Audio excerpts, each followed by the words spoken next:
ప్రజాభవన్ ప్రజావాణిలో అనేక సమస్యలతోటి వస్తున్నటువంటి ప్రజలు ఉన్నారు. వారితో పాటు మాట్లాడేందుకు ఏ సమస్యలతోటి వస్తున్నారు అనే విషయంలో ఈ రోజు అధికారులను ఎవరిని కలిశారు అనేది తెలుసుకునే ప్రయత్నం చేద్దాం. మనతో పాటు ఒక మహిళ అయితే వచ్చారు ప్రజావాణిలో కలిసి తమ గోడును విన్నవించుకుందానికి. అమ్మా నమస్తే. ఎందుకు వచ్చారమ్మా ఇక్కడికి?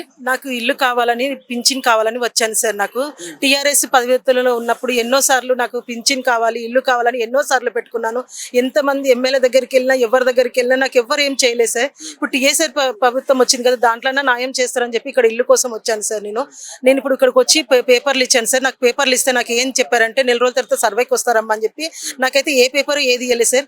ఫోన్ చేస్తారని చెప్తున్నారు సార్. మీరు అవన్నీ నాకు కాదు సార్, మీకు దండం పెట్టి చెప్తున్నాను. నాకు టీఆర్ఎస్ ప్రభుత్వం మాత్రం ఏమీ చేయలేదు. కాంగ్రెస్ వాళ్ళన్నా చేస్తారని. నాకు 6 సంవత్సరాలు అయితే నా భర్త వదిలేసి నాకు 2 పిల్లలు ఉన్నారు. నేను ఇళ్లలో పని చేసుకుంటే నా సగం జీతం నాకు ఇంటి కిరాయికే పోతుంది.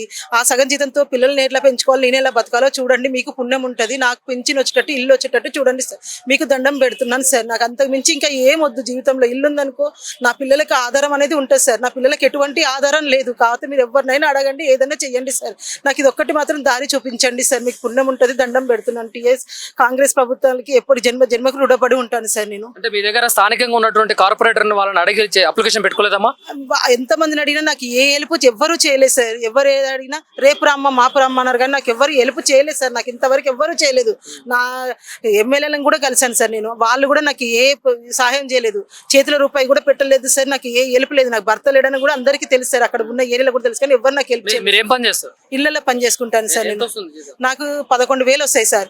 6,000 ఇల్లు కిరాయికి వెళ్తుంది. 5,000తో పిల్లల్ని పెంచుకోవాలా. నేను ఇంకా వాళ్ళకి ఏం చూడమంటారో చెప్పండి. చూడండి, ఆడపిల్ల ఉంది, ఒక బాబు ఉన్నాడు. నాకు వాళ్ళిద్దరికి ఏం చేయమంటారో చెప్పండి. వాళ్ళని చదివించే కెపాసిటీ కూడా నా దగ్గర లేదు సార్. సీఎం రేవంత్ రెడ్డి మీకు ఇల్లు ఇస్తాడని అనుకుంటున్నాను సార్. ఎందుకంటే చాలా మందికి ఇప్పుడు ఇస్తున్నాడు కదా సార్. అలాగా నాకు కూడా ఒక దయ చూపిస్తాడని నేను కర్ణతో వచ్చాను సార్ ఇక్కడికి.